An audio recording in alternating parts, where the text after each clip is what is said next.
Karan, hi, good to have you with us. How have you been? Hey Ashu, great to be here. Thank you so much for having me. Karan, this is a discussion that I've been looking forward to. I mean, it's almost becoming cliche, right? I tend to say this for pretty much all of my conversations, but this is one which has been really, really exciting, right? I started my career as a banker. I've been in the capital market space for a very long time, and then in venture capital space, right? And I think for the longest time we did not see an instrument which really sort of empowered founders and promoters to go out and basically engage their community to go out and raise capital, right? At that speed. Um, Innovation is kind of lacked in many ways, right? There have been many structures that we've seen, but that's essentially on the product side of it, right? Not necessarily anybody kind of disrupting it with technology, right? And democratizing, like I said, investments and the ability for people to come in and participate, right? You've done that, right? Thus, it becomes a very, very interesting conversation, many levels, right? India, I have always believed that has required capital, right? I think we've been a capital-starved country for the longest of all times, right? And that's because of the complexity that we have. We've had a very, very large unbanked, base of people, right? I think our PM has been very active and agile as far as bringing people into the mainstream is concerned.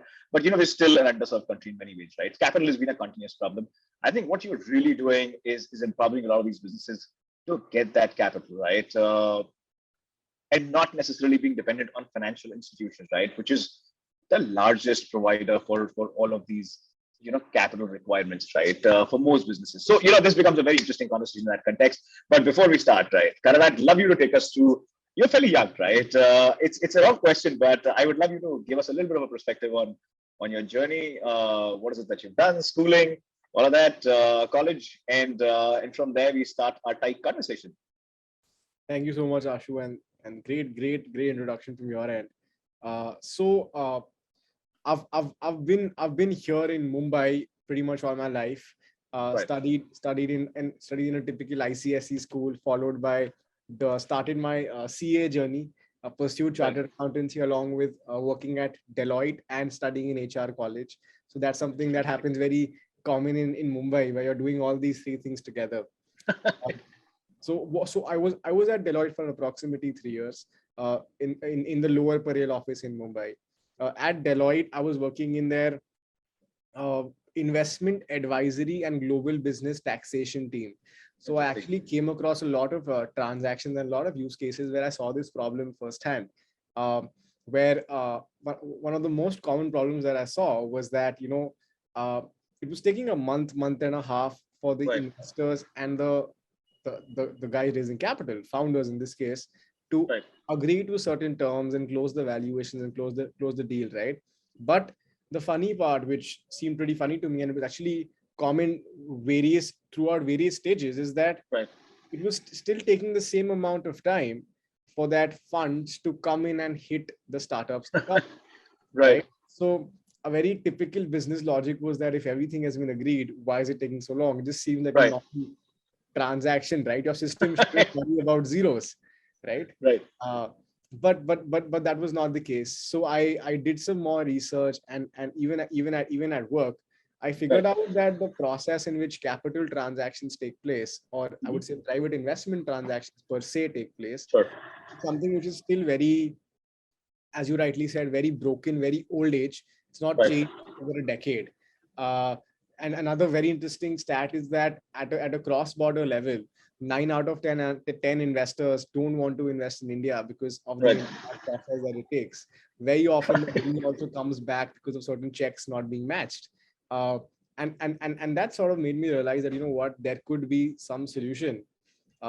India being the fintech hub, and we've sort of aced payments. But why haven't we aced this one tranche of payment? Which is something which is probably one of the most important ones as well. So that led me to sort of quit my job and start working on Tyke. Interesting.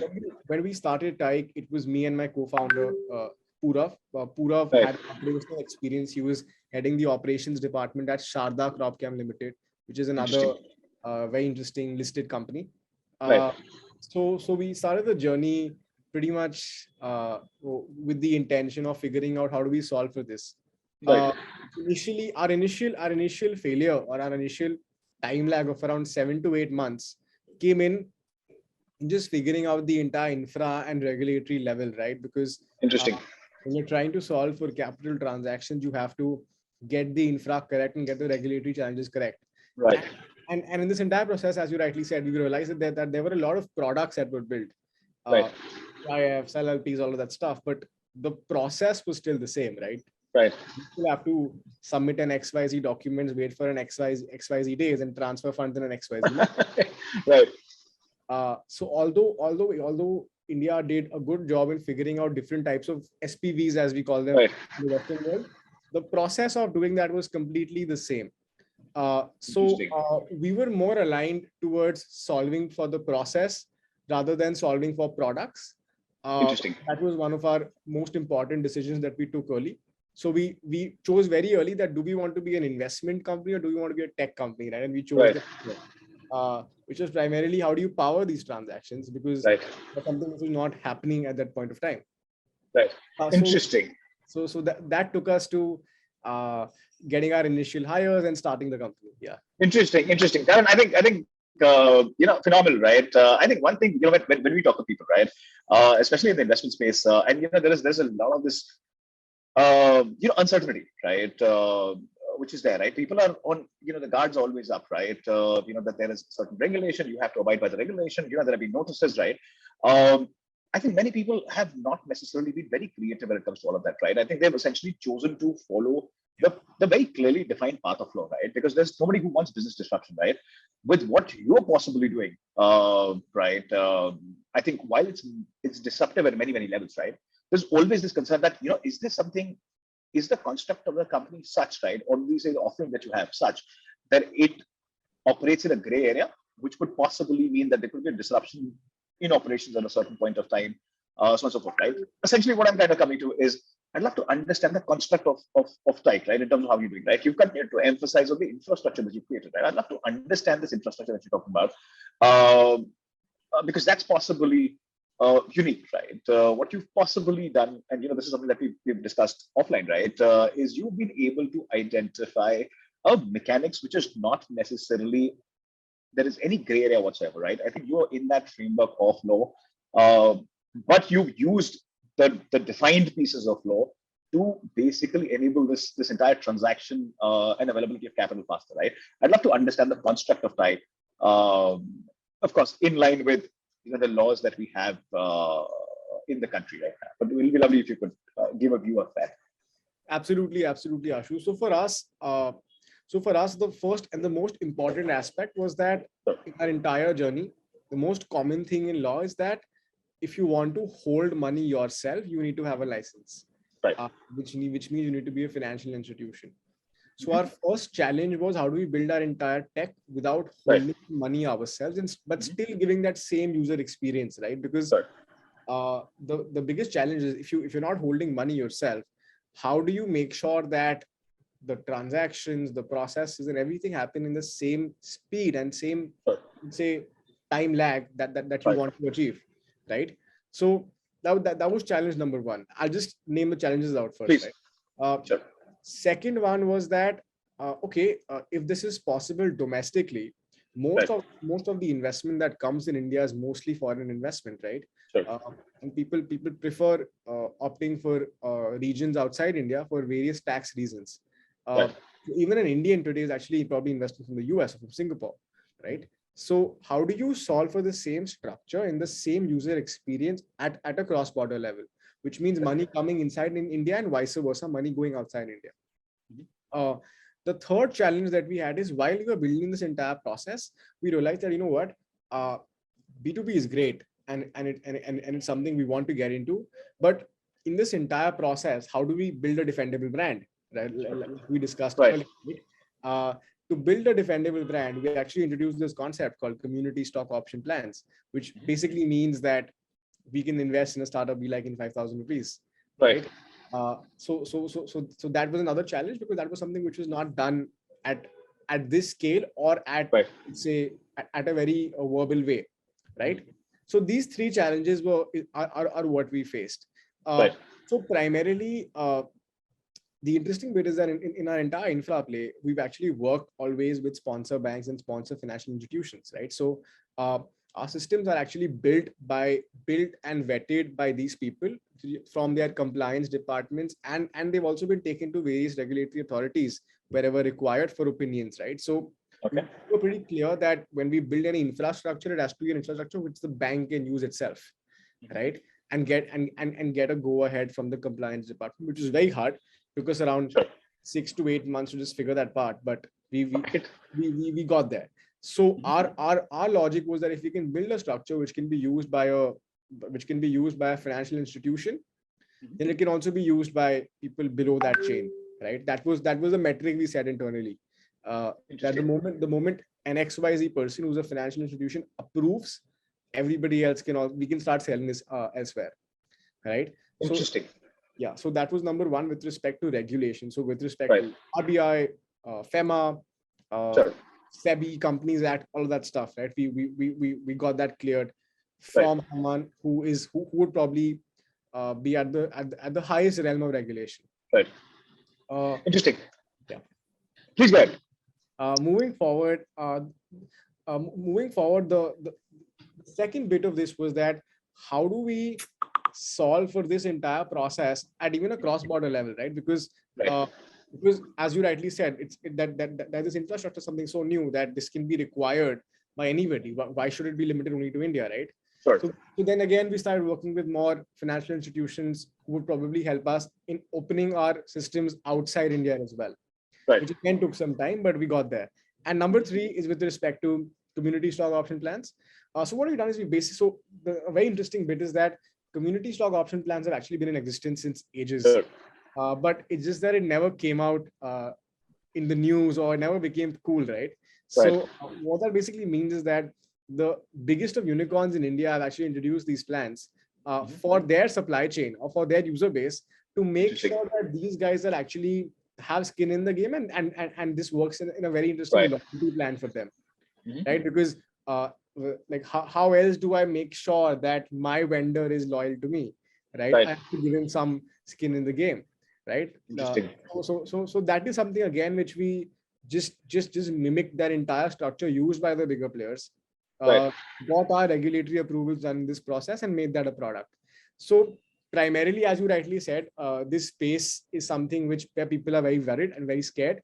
We were as well. So we just tried doing everything which was replicable or which was, I would say, approved by the highest level of regulation. Interesting. Karan, we've been talking about the infrastructure, right? Now, and I know this is something which is unique to you. That's possibly an IP that you hold within Tyke, right? And also a moat in the process, right? But I think it'll be very interesting if you could just break down that infrastructure, right? Because I think for many people the concern continues to be that, right? When we talk to people in the investment fraternity, right? Essentially, what is happening is that there are a lot of these syndicates that are privately running, right? The understanding is that the ease of sort of mechanics, right? Or the mechanics to basically be investing is essentially that you pull in money in an LLP and then from there you kind of channelize this capital, right? When you talk to people, within the ecosystem, right? And when you sort of question them on, say, for example, what Tyke is doing, right? The understanding essentially is this, right? That they essentially do the same thing, right? And that is absolutely and possibly wrong at many levels, right? And I think this conversation is going to really sort of bring in that clarity in terms of how you're doing this, right? But I think if you could really break down that infrastructure, a journey of an investor, and of course, I have many other questions on the democratization of investment that you're kind of doing, right? Because the government has done certain things.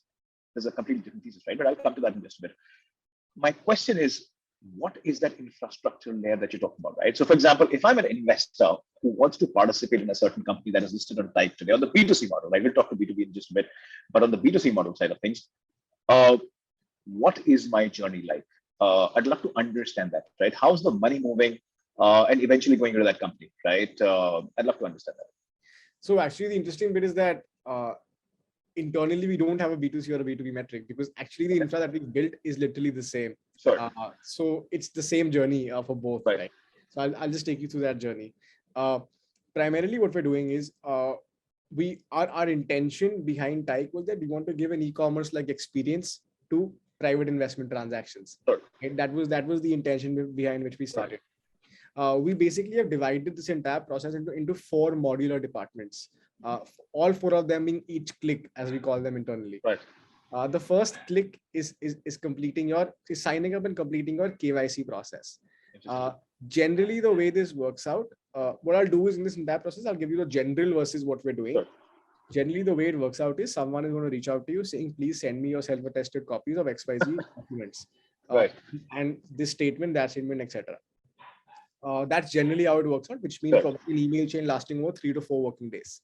What we're doing is we basically said that, you know what, our government today has done some really interesting jobs in giving us some crazy APIs, and these APIs actually give you data that is actually verified and vetted on their own government portal. So that's much more, I would say, transparent and true compared to a self-attested, right? So what we're doing is just some basic inputs taken from you, maybe just your PAN card number or your date of birth. If you're a company, maybe your GST number or your SIN number. If you're a non-resident, then just maybe your tax identification code. Just from this data, we're actually auto-populating your entire KYC information required to complete an investment process, right? Which ideally breaks down to name, father's name, mother's name, address, DOB, and stuff like that, and PAN number, stuff like that. So this data is coming to us just with one click basis various APIs we've deployed. Once we have this data with us, we're basically taking you forward in the process, and we're asking you to go ahead and sign the agreements that you have to, right? Now over here as well, what we've done is we've basically built very strong templates for all different types of agreements. These could be safes, convertibles, equities, even debt at that level. What you can do is you can either edit that agreement in case you have some small changes, or you can upload your own agreement as well.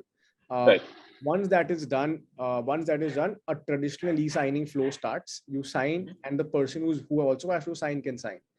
In case you're coming on Tyke after the signing has been completed, primarily to use Tyke as a capital remittance company, you can upload your signed agreement, and that'll just be for your own records. Post that is where the interesting bit happens. Over here, we're asking you to do an online transfer of your capital, of how much ever you want to invest in that particular company, almost instantly, right? So we're asking you to, so we're giving you options, like all possible options except for credit card, because that's not allowed for investment transactions, right? Yeah. So apart from that, you have all options available to make investments. Literally making an investment and being debited the same manner as you probably use Zomato, right? Interesting. And that's it. That's where the investment process ends, right? So it's primarily a 3-click step to complete your investment. As a founder, the same money comes to me within 24 hours, and I can accept that money, and from my end, just update my bank account details, and the money will hit my account within the same day. So yeah. Interesting. Karan, that was a good touch and go, right? I think I would have loved to delve a little deeper, but I'm gonna leave that one at that, right? I'm gonna move on to the other side of it, right? Now, Karan, essentially, what you kind of solving, and something that I started this conversation, the note which has been really exciting, right, is that you're solving for capital, which is a consistent problem for many of these organizations, right? Now, unfortunately, while we are a very, very large market, right, and with a huge appetite, right, to consume. Some places it's classically said, right? We're like a last billion people market, right? Who could have imagined this kind of a density packed as in such a geographical dimension, right? We have been, a country which has a lot of cultural complexities, right? A lot of long language issues, right? Fundamental understanding, education, for example, has been a big challenge, right? Now, all of that essentially leads into basically a certain amount of gullibility, right, in people. And that is the reason government, and not just the current government, but I think government across the board, across years, institutions like SEBI have been very, very agile. RBI, for example, have been extremely agile when it comes to structuring or the ability for organizations to structure assets, right? There have been very defined mechanics to ensure that there is adherence, right, of the highest order by institutions which are delving into this area, right? Liabilities are very clearly established. With what you're doing, you're possibly, like I said, while for the founders it's great, right? Because there is newer form of capital which can now come in, right? But there's still a very strong possibility of, say, a mis-selling that could happen, right? Of people not necessarily understanding what this investment could look like, right? They could possibly lose out on their savings, which has been a big concern, right? I mean, even today, for example, I started my career in banking in 2006, 2007, right? So banking around then, and especially when you think of, say, private wealth businesses and so on and so forth, right? They've changed shape completely, right? Today, SEBI is very clearly defined, what an investment advisor is, what a platform's job is, right? What are direct investments? So there's a lot of classification which is now coming in. And like I said, the roles are being very, very clearly defined, right? In what you're doing is essentially an environment where, some entrepreneurs, for the good of what they're doing, for the best of what they're building, right, will use this as a mechanics. But there will always be founders, and there'll always be aspects where some mis-selling is going to happen. People are going to have wrong absorption of what this is an asset class, right? And that could just lead into a very chaotic sort of an environment, right? My belief is, if you in a market which has, say, does not have, or has a weak foundation, but does not necessarily has a very strong foundation, right?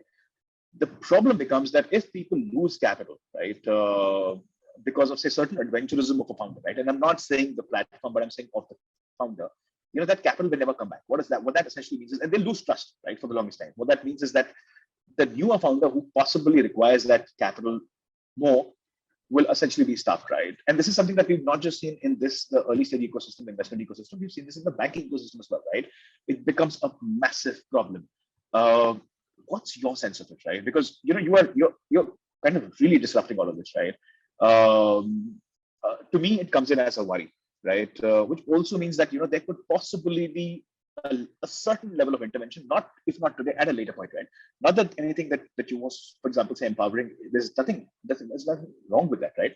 But it could possibly have regulations that could get defined, which would mean that the operating aspects that you have will look distinctly different from where you are. How do you see this? No, absolutely right. So when it comes to powering the transaction or the investment journey per se, what we've actually done is, actually, to give you perspective, it's still under the ambit of RBI and FEMA and all of these people, right? So what we've done is we've basically built the entire system in line with all traditional banking channels, right? Sure. To rightly answer what you're saying, the process of investing is something which I don't foresee any regulatory challenges, because that's been built in a manner which is following current laws. Right. Current rules, and it's actually happening in the same manner it should. We're just giving it an online feel, right? However, very rightly said, when we're talking about democratizing the access of investing, Sure. So the way we look at it is very simple, right? Currently the way we're running our systems, it's compliant with all applicable laws. Going forward, what we've done is we've actually set out certain criterias for any company who's actually going live on our Tyke website. Okay. And these criterias basically allow us to hedge the risk and basically allow us to work with companies and expose such companies to people who have been vetted to a certain level. The two criteria that we've put, apart from basic due diligence, is that the company must have at least raised $500,000 of capital from investors, including an institutional investor.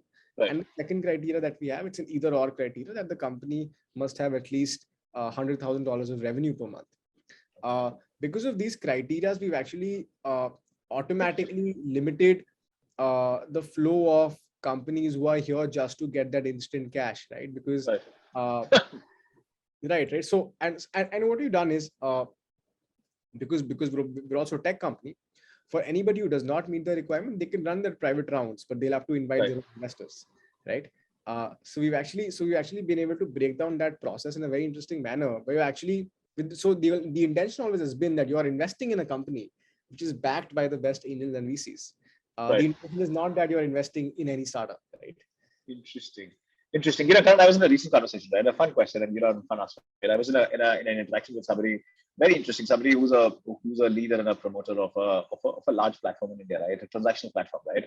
And he's like, listen, whatever said and done, anything that goes wrong in India, the first shot which is fired is at the messenger, right? Which is that platform and many such platforms, right? It just complicates your positioning, right? I understand some of the pieces that you're, for example, doing, right? But we are in very, very dynamic markets, right? I think markets are becoming unpredictable. Requirement of capital, for example, is becoming unpredictable. It's becoming very expensive also to acquire newer clients, right? It's just a phase of madness that we're entering, right? A phase of homogeneity, of a phase where a lot of these crevices and arbitrages that existed are kind of closing down, right? We're becoming very US like in many ways, right? Cost of acquisition is more through. It just becomes very, very difficult environment like that, right? What's your sense of it? I mean, how do you see it, right? Yeah, Do you absolutely. believe your role is going to be? Do you believe your role is going to be just this or beyond, right? I'd love to understand that. No, I think we've always said this, right? We want to be the capital gateway of the world. Right. So we basically, if so, how Y Combinator has this logic where they always give an example of the company with an existing company. Right. We say Tyke is like Stripe for private investments, right? Interesting. So that's something we say. So for us, the idea is very simple, right? We want to be able to power every private transaction that's happening today, Right. and tomorrow, right? So for us, our role becomes very transaction oriented. Our North Star metrics are GTV and revenue, right? Right. So for us, it's going to be very transaction oriented. For us, we want to be able to expand to new markets as well, because Right. we don't that these solutions aren't available elsewhere as well. Right. So for us, the intention is how do we in a short period of time assert our dominance in this space and create this. It's sort of creating a new niche, right? That Interesting. that today any capital transaction doesn't have to flow offline. It can flow using a system, right? Super. Karan, you touched upon the GTVs and we discussed. I think whatever we discussed, we lastly been discussing about the B2C side of things, right? That you're doing in your business, right? Of course, you're not like dissecting in that way, right? I'd love to talk to you a little about the B2B side of it, right? Because and like you said, right, you're now extending all of this infrastructure that you've created, right, to empowering many other institutions, who are in many ways working on very archaic processes, right? And then there's this definitive delay, right, when it comes to flow of capital, right? Tell us a little more about that. How is that shaping up? What's the adoption that is there? Is there a certain sense of skepticism, incredulity, or is this excitement? Is there excitement with something as empowering as Tyke today provides, right? Within its infrastructure layer. Where are you on that from your side? No, absolutely. So we actually look up to this crypto company in the US called MoonPay. So what they did is they basically built infrastructure for themselves. And what they do is they basically allow you to convert your credit card payment directly to Bitcoin or cryptocurrency without going through a wallet-like structure, right? So once they build that for themselves, they realize, what, everybody needs this. And they gave it to folks like Bitcoin.com and stuff like that. Right. So, and today that company is worth, I think, almost $4 billion in just 3 or 4 years of existence. So we look at ourselves in the same manner, and we built something which worked out well from an infra layer. And then in this process, the reason we entered B2B is because a lot of people reached out to us saying, we like your deals, but we're going to do our own deals. Can you do that for us, right? So that's actually how it started, and we did some beta and it worked out. That why can't this infrastructure just be outsourced, leased to you for doing your transactions, right? So I mean, in terms of adoption, I think adoption is very interesting. Today we're at a space where even financial institutions, as I rightly said, want such softwares, want such APIs. The companies like M2P, FinTech, and other players in the banking API space have really opened up the adoption for folks like us to come and experiment with them, right? So I think from an adoption perspective, I've been very surprised in terms of conversations I've had with respect to how fast people want to test it. So I think from an adoption perspective, everybody is looking at having a tech angle. Giving you a small example, we've actually sold this software or this API rather to people who run traditional investment banking businesses, and they're like, what? Now I can go forward and say that full tech solution, right? Right. So that's very interesting, and I think possibly people have higher AUMs right now. I think with all of this happening, right? I think that, like I said, the speed, right? I think, and the transparency. I think AUM becomes just so much managing AUMs becomes just so much more easier, right? I think yeah, exactly, right. Like the something I was discussing with you before we started was that 9 out of 10 NRIs don't invest in India because they don't know where the money is, right? So completely agree. I think it's gonna increase AUM, it's gonna increase adoption of investing in India and other countries as well. But Right. most importantly, having complete control over your experience is something which is very important, and that's something we take up from the Interesting. e-commerce space, right? Like you need to know exactly at what your product is. Interesting. Yeah. Kevin, what I like about what you've done at Tyke, right, between you and your co-founder and your founding team, right? I think you've brought in some of these amazing concepts, right, and kind of mix them beautifully to come out with a solution, right? And I think that's splendid. Can, and of course, when you talk of NRIs and them investing into India and global capital coming into India, I think there is a very different reason, right? And I think the complexity that we offer is not necessarily very digestible by many people, right? In many ways. But no, I hear you. I think there's definitely this problem, right? That it's a painful process, it's a time-taking process, and I think that's what you're solving for. It's very clear, through the course of a conversation. Then there's another trend which is kind of picking up, right? And that's of syndicates. The beauty of it. I've been a believer of this, right? I've been a believer of the power of syndicates and the power of once that payout that starts to happen in a technology ecosystem, right? The money comes back very quickly. The wealth creation kind of swells in a very different way, right? What we're seeing is a rush in creating syndicates, right? So a lot of platforms that, for example, came up, right? Traditional platforms which are, essentially evangelizing the concept of startup, bringing in this capital. I think a lot of them are necessarily becoming redundant, right? There are these smaller factions that are coming up with 30, 40, 50 people. They're moving much faster. They're moving, with extreme agility, right? And wiring in the capital, right? Are you looking at that as well, right? And this is for a very, very healthy ecosystem, right? I am at least personally a big fan of what's happening on the syndicate front, right? Essentially, syndicates there's not many options, right? They're just about 2 or 3 players who are offering these syndicates a service to run themselves, right? Is that a space that you're also looking at going forward, or are you already doing it? Because there is definitely a B2B play that you've built, right, for yourself. Where are you on that front? We already have entered powering syndicates as well. We do Right.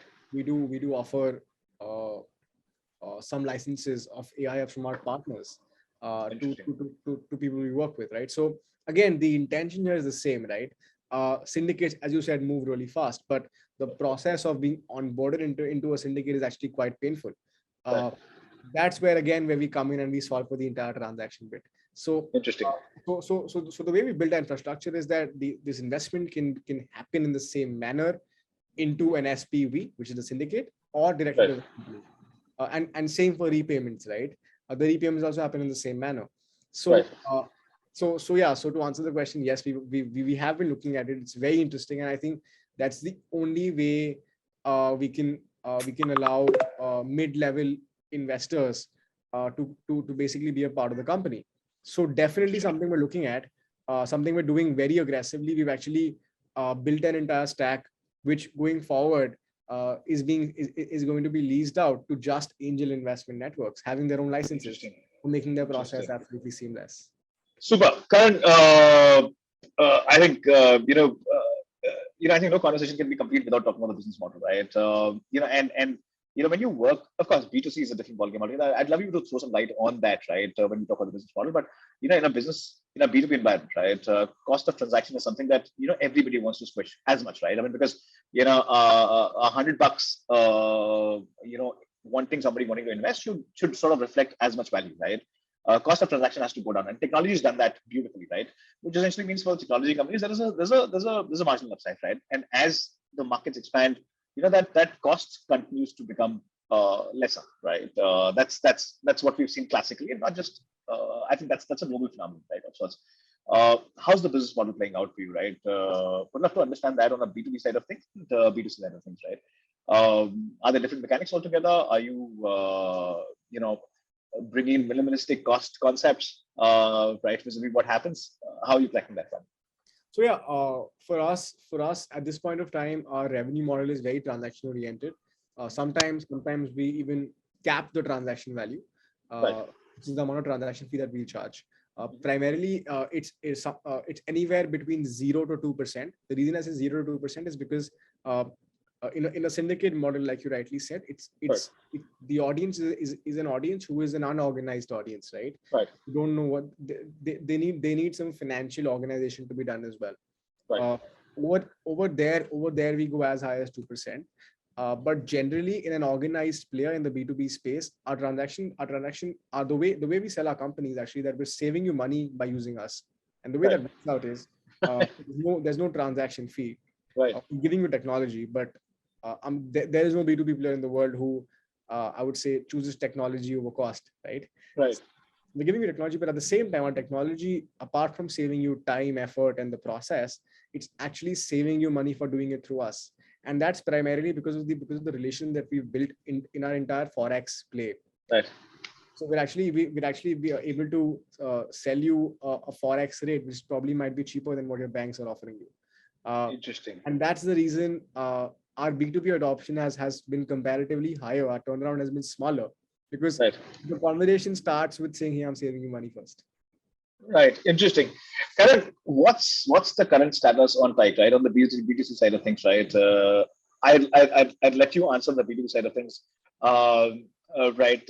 Absolutely, as per your liberty. But what's happening on the B2C side? What are the current statistics that are there? How many companies listed? What's the kind of money that has been raised? Right. And yeah, I'd love to understand that. So B2C has been very. We don't really do the entire segregation, but just for the point of this conversation, Right. B2C has been very, very, very interesting for us. It's been a very interesting way in which we've been able to acquire users and startups Right. and, Right. and even investors in that manner, who we then retarget with B2B products, right? So B2C has been really good for us. Our reinvestment rates have been pretty high. Right. Every third investor who's investing is investing again in the next deal, right? Right. So that's a pretty interesting stat considering these are startup. Interesting. Right? Additionally, we've been able to acquire north of 40,000 investors. Wow. Sorry, I'm so sorry about that. North of 70,000 investors. Sorry for Right. my mistake. We crossed 70,000 this week. Our retention, as I said, is around 33%. And Right. currently, we've done more than, I think, 25 deals on the B2C side. Our intention B2C deals is doing it like a collaboration where we're doing not Right. more than 5 deals per month on the B2C side.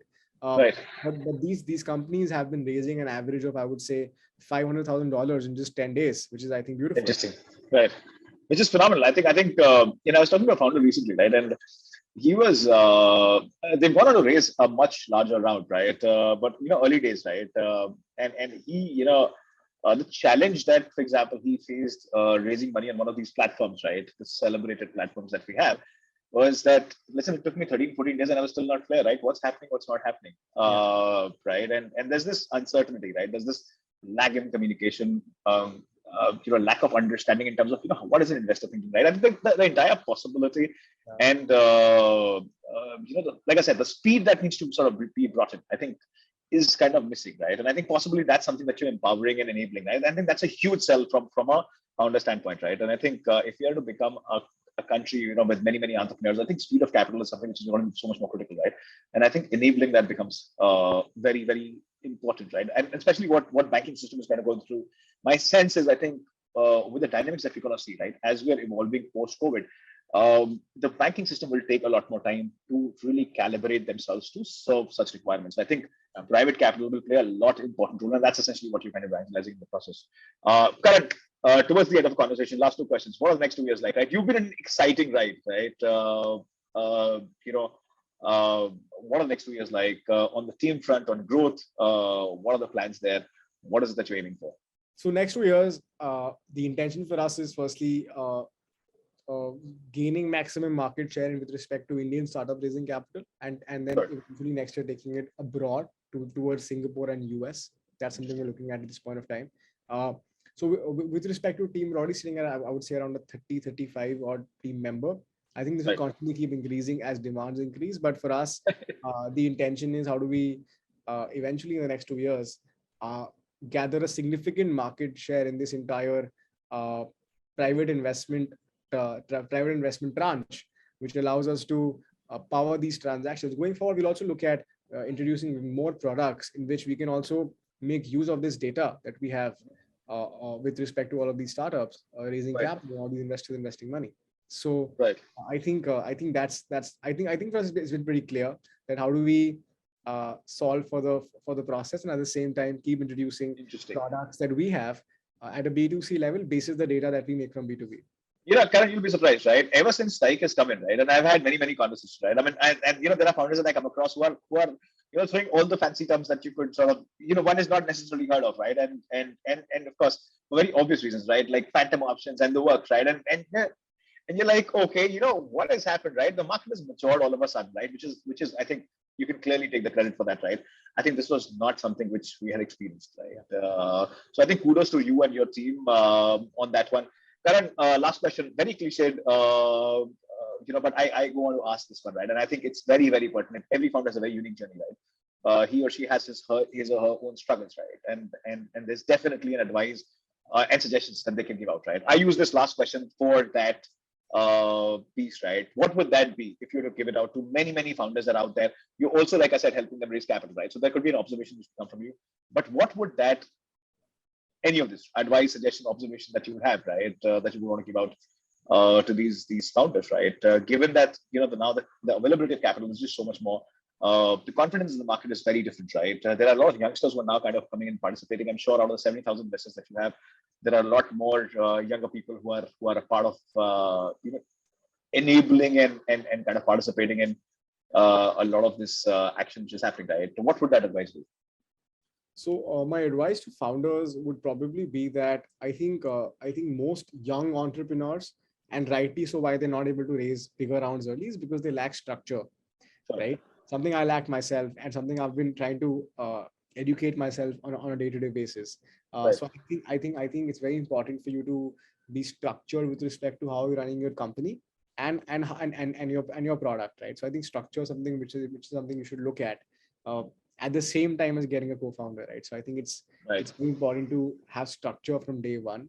I read this article somewhere that the reason second time founders are able to raise huge capital in their first round itself is because they're able to literally blueprint 2 years of their product and 2 years of their company on day one, and that is the bit which helps them raise that capital, right? So I think number one would be structure for founders, and for investors I would say that today there's access to plenty of asset classes to invest in. Right. I've always said this on Tyke, on anywhere I go, that you need to study every asset class, and you can't invest more than 10% of your net worth Interesting. in risky assets, be it equity, crypto, startups, whatever it is, right? So yeah. Interesting. Karan, last question, right? I think not that I wanted to ask this one, but given that you've given this, right, how difficult is it to balance yourself on both the sides, right? Being an infrastructure company on one, and as a leader, right, of this of the pack, right, and simultaneously offering a lot of these investment options that you're kind of creating. How difficult is that to sort of balance, right? Because these are two very different games. It constantly requires to change gears, right? Depending on the conversation. For sure. It is quite difficult, but luckily for us, the product is the same, so it was not so challenging because we're doing the same thing. You just have to have a level of flexibility in B2B more than B2C. Right. But if it was a different product, I'd probably not do both together. Super. Karan, thank you so much for doing this. This was a lovely conversation. I land up saying this by the end of I think each of my conversations, right? I don't want these conversations to end, but this has been an absolutely spectacular conversation, right? I think I've been a very, very strong believer and staunch believer of the possibility that the Indian economy offers, right? And the density that we offer and our appetite and aspiration, right? And our aspiration is kind of peaked, especially after 2020, because arbitrage information is gone. We want stuff, right? And that is a huge opportunity for businesses. They're going to require a lot of this capital. Banking system is not really prepared to sort of channelize that, or formal ecosystem of where capital source is not really structured to solve for all of this, right? And I think you're in a very unique position to kind of be solving for this. We wish you all the very best.